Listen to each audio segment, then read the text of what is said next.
Hey, it's Paul here with Birdtail Waterfowl. So I just want to give you an update. This is the August update.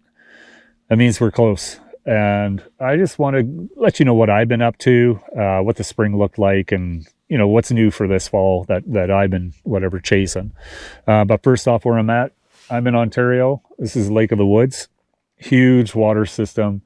It would take probably 1,000 lifetimes to fish it all. And this is where I go when I take a break from working on the lodge. But it's pike, muskie, walleye, perch, largemouth, smallmouth, crappie, lake trout, you name it. Choose your adventure, and that's why it's so much fun to fish. But today we actually had a absolutely smoking storm rip through. I bet you it was 50-mile-an-hour winds from 0 to 50. It was so cool. I think we got another one coming in. But anyways, this is where I love to fish. This is kind of my spot. But anyways, first, I guess, what did the winter look like? Spring, hatch. Winter was decent. We had kind of the average amount of snow. Last fall, we froze at a decent water level in the potholes, which actually plays a big factor on our spring levels. But this winter, it was decent snow. Not a lot of water in the snow, which is, it is a thing. You could have a real dry snow, fluffy snow, and just when it melts, there's not much there. And I think that was kind of us for the most part, at least in our area. When May hit, we got super hot. We were probably in the 90 to 95. And it dried out the land pretty quick. It was good for the farmers because they were able to get their crops in. And then it was almost like that end of May. That's when we started getting our rain. So it was actually really good for the farmers. They got a ton of work done quick, and we're ready for the moisture, and it came. So right now, potholes, it's August. They're at a decent level. I can't say that they're, classic August levels. They're a little bit down, which has its pros and cons kind of thing for the fall. It concentrates birds, but when it gets cold, we lose water quick. But we've been getting a lot of systems as of late, so they could fill up to a little bit more. Who knows? But they are looking good. The crops are, to me, they're looking really good. I'm not a farmer, but I kind of have a decent gauge on them. There's a fair amount of peas, wheat, barley, more oats than I've seen in a lot of years. And there's actually a decent amount of canola, not a lot less than last year. So that's a good thing. So there's tons and tons of food out there for them. I haven't heard of any hailstorms ripping through the area yet. So let's hope that doesn't happen. But if it happens, it's good for us, but I don't wish that for the farmers.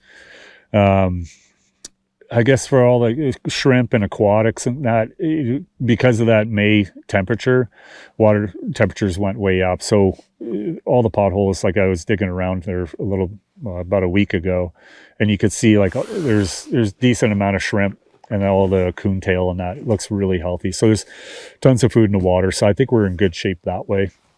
As far as the hatch goes, definitely not a biologist, but I actually learned a lot this year. The area that the lodge is in, we're in the prairie pothole region, so it's true potholes. You look on Google Earth and it just blows your mind. But it's probably one of the better breeding areas in North America is right where we are. So we're super fortunate to be able to operate in it. But Delta Waterfowl has for quite a few years now had a predator management program. So they've created these predator blocks, and I forget how many square miles they are, but they basically contract a trapper, and then he traps all the predators within that block. So skunks, raccoons, and stuff like that. And they actually have an avian guy. To me, this would be the best job in the world. But he just cranks crows and ravens, or not ravens, magpies, stuff like that. So they're basically trying to manage all the predators within these blocks, and then they do nest counts and all that kind of good stuff. So that trapping almost goes from end of April to into beginning of July, first week, second week July. But you start to see all the biologists almost end of May, almost into August. And what they're doing is they're doing brood counts, they're banding and putting on these radio transponders. And it's super cool to watch, but I'll be in the yard and all of a sudden a drone will rip by, and then 5 minutes another one, and then 5 minutes another one. But they're using thermal imagery to find the heat sense, to find all these hens on nests. And when they do, they'll go and they'll trap them. So the one that we went to, so I got invited by a couple of biologists to actually go trap one, and then put a radio transponder on it, and then this little nose cap for ID, and they put like a big trap ring around the nest, and then they, for predators, I think is what it is, and then catch the hen, and then basically put the band on, put the transponder on, and this little nose cap kind of thing. So it's quite the process, really neat to watch. And then they let the hen go. And this one, then we went to the nest, counted the eggs, and they're probably 3 days away from hatching. So it was actually really neat. One of the biologists ended up going to the farmer because this nest was in an alfalfa field, and asked the farmer just if he could just delay haying because he was going to go and hay it the next day. And of course, the farmer leaves it for like 3 weeks just to make sure. So it's pretty cool. Like, a lot of the farmers in our area are very conservation minded. And this was just a total testament of it. It was pretty neat. But anyways, Delta Waterfowl is doing a ton of work in our area, which is really fun to watch. But it is a testament to why the hunting is so good where we are, because they're investing all the time and money kind of thing, and doing brood counts so they know what the fall flight's going to be. So our area is a part of that number. So very cool. I was talking to them about other areas like in the Prairie provinces, and Alberta and Saskatchewan are dry again. I think there is some spots where they did good production, but I think Manitoba is the winner again, probably per square mile kind of thing. But anyways, I think it's going to be good. They feel it's going to be good, but we'll see. We'll see what the total numbers are once they extrapolate it through all the Prairie provinces and then down in the Dakotas and whatnot in that Prairie pothole region. So we'll see, but I see birds everywhere. To me, it looks very promising. The crops look promising, and a good chunk of the migration actually goes north of the tree line. So they're not in this ag world, nesting and whatnot. Ton are in the boreal forest, which, always is good. So that's, to me, one of the biggest saving graces for the populations is up there. But anyways, I think it's going to be good. They think it's going to be good. So we're going to run with that. I got my notes here. They're all stuck together because it's been really rainy and moist. I guess me turkey hunting. I finally got a turkey this year. I've shot lots of turkeys in my life, but I've been chasing them with a flintlock last few years, and I've screwed up every way to Sunday. Anyways, I finally got one. I actually switched areas and got absolutely lucky. Got permission. Farmer said, yeah, there's a bunch in the back. I go in the back, first light with a buddy of mine who ended up filming it. And I haven't seen the footage yet, but I'm sure it's pretty killer.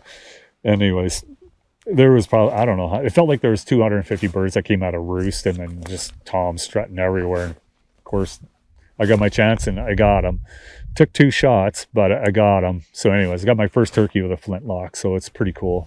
Not easy, but good challenge. I guess as far as work, at the lodge, let's do equipment. Changed the chairs that we were using in our blinds. I went and bought a whole pile of those Cabela's tripod chairs. They're just terrible. It's like wearing a really pair of banana hammocks. Not good for dudes. Anyways, they're gone. If you want, you could take some home with you because I got a lot of them. So I bought these Rig 'em Right blind chairs. They're super nice. They're padded seat kind of thing, but it's like a fold up kind of chair with a nice backrest. They look bulletproof and very comfortable. So anyways, we're running those ones now. I replaced all our floater decoys with SX fully flocked mallards. They look sick. We were always running DOAs, which are amazing decoy, but I think the birds I think they don't want to die even more than before. I think they're just getting wise. So trying the fully flocked on the water should look good. Like, I don't know, like they look really, really, really nice. What else? Got some more Rig 'em Right layouts. We switched to them last year. We were running Power Hunters before that, which are a great blind. But these Rig 'em Right layouts are just amazing. They have almost like a ghillie blanket top, and then like a mesh that's blended with ghillie over your face, and they disappear. They're really nice and they're beefy. I don't think they're going to wear out or break. They're really, really good. Like, those are the ones. Our A-frames. So I had to eat humble pie early part of our season last year. I designed these hog panel welded brackets, A-frames, and they're good. They would have lasted like 100 lifetimes kind of thing, but they're just too heavy, awkward to work with. So I sucked it up and bought these Avinex A-frame blinds. Super nice blind, very comfortable, and warm in the late season, which is a big deal. But you just can't see through them. So what I did was I purchased a whole bunch of PVC mesh and got some friends of mine to sew these mesh strips in the top side of the each panel of the A-frames. So when you're in the blind, you can actually look through the blind now. So you don't have to chicken head, put your head above, and then flare all the birds that were on approach. So now we'll be able to watch a bird's finish and be in 100% concealment. And I think this is going to be a real game changer for us, because everybody's going to exactly know what angle they're coming at, height, and actually be able to pick their birds before they come up. So a bit of a game changer. It was a huge job, way bigger than I thought. Took months and months, but we got them all done and they're all ready to go. So that's cool. Yeah, and then I was going to change out our mallard field decoys. I was going to go with SX, fully flocked.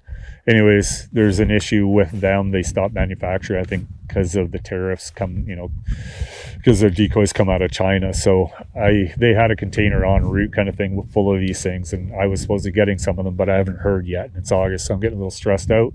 But we'll be fine, because our old ones are just fine. But I would like to run these guys. So we might have them, we might not.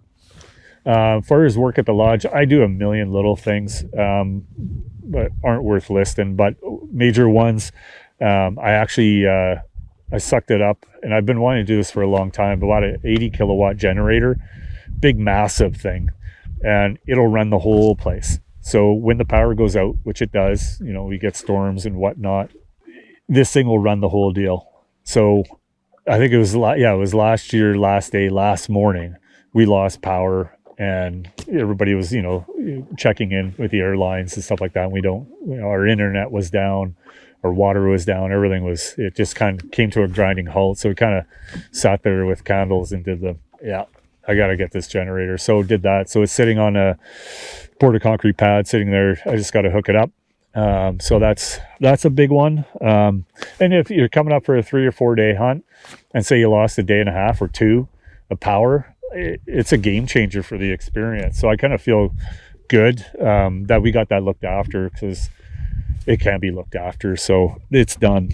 Gravel work, did a whole bunch of gravel work, scraped up all around the change house, because the gravel was getting all muddy. So scraped it up, put a new layer down, and topped up around the lodge. Stuff like that. Bought some new trailers, replacing old ones kind of thing. So tuning them up, like just to get one rigged is about 40 hours. It's a lot of work, but anyways, I got one more to do.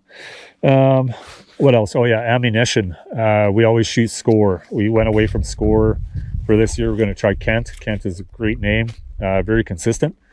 So we've gone with them. So that's what we'll have at the lodge. So kind of excited to see that. So one that's really important is our trip information form. So it's August, and we're getting close.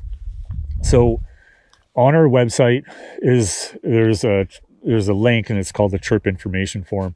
So that's like emergency contact, dietary, are you driving, you flying, your dates, hotel pickup, so which hotel, times and stuff like that. So you enter it all in, and then one of the huge part, which always has been a huge part, is your Manitoba e-licensing number. It's going to ask for that.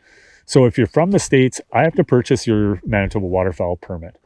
So I can only do that if I have your Manitoba e-licensing number. So if you don't have one and you don't know how to answer it, do not put 1, 2, 3, 4, because that totally screws me. Shoot me a text or do a quick Google or whatever, but shoot me a text. I can help you get a number. I'll walk you through the process. It's just creating an account, and then you just enter the account number they gave you by creating that account. If you're from Canada, same thing. If you don't have an account, create one, put the account number in, but you actually have to go to Manitoba e-licensing and purchase that Manitoba waterfowl license. And then everyone has to purchase their federal migratory game bird permit, so the stamp. The American one is not suffice in Canada. You got to buy the Canadian one. I think it's like $17. So everyone has to buy that before they come up, print it out, have it with you.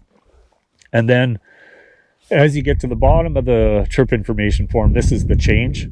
So it's actually going to ask you, basically, it's like a bird contract. We call it a bird contract, but it's like a gifting form. It's a wish list for the birds. If you're taking birds home, so what birds do you want? It's like a priority series kind of thing. And then there's going to be a digital signature. So you sign it.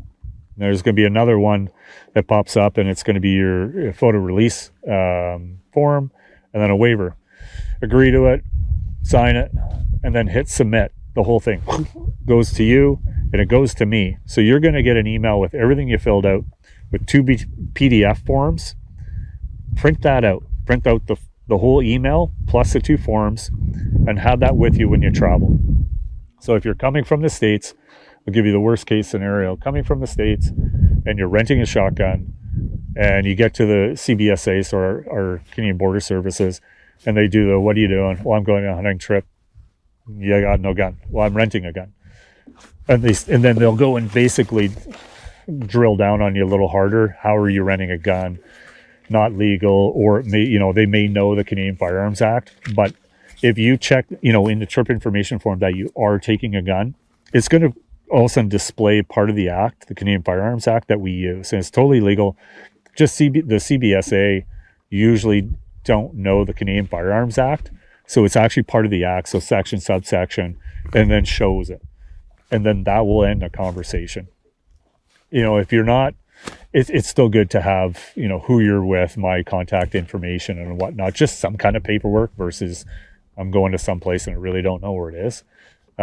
So print it out, and I'll have the exact same information, and I'll get to work with it and double check and make sure everything's bang on. It's just to create a real, seamless path to you getting here and having a good experience. With that, basically, make sure you print it out, and then have your federal permit printed out, and you'd be good to go. In the past, we've always done paperwork at the lodge, which was a bird contract or gifting contract, wish list, and then the photo release, and then the waiver. So that we won't be doing that anymore, because that's all done online before you come. So way easier, way more organized. I'm really happy with it. But if you need a hand with the Manitoba licensing, just give me a shout and I'll get on it. Like, I'm super busy this time of year. I just work really long days, and a lot of times I'm putting my phone down because I'm hands-on right now. But shoot me a text and I'll get with you. But it's a pretty easy process. But anyways, that's my update.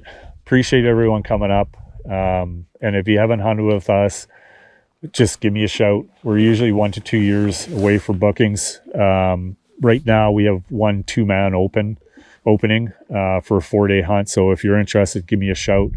But other than that, we're booked up, ready to spank them this year. Really excited. And we just had a killer storm rock through here. I know the walleyes are going crazy, so I'm going to fish this last bit of the day. Again, thank you. If you have any questions, give me a shout. And we'll see you soon. And good luck this fall. Take care.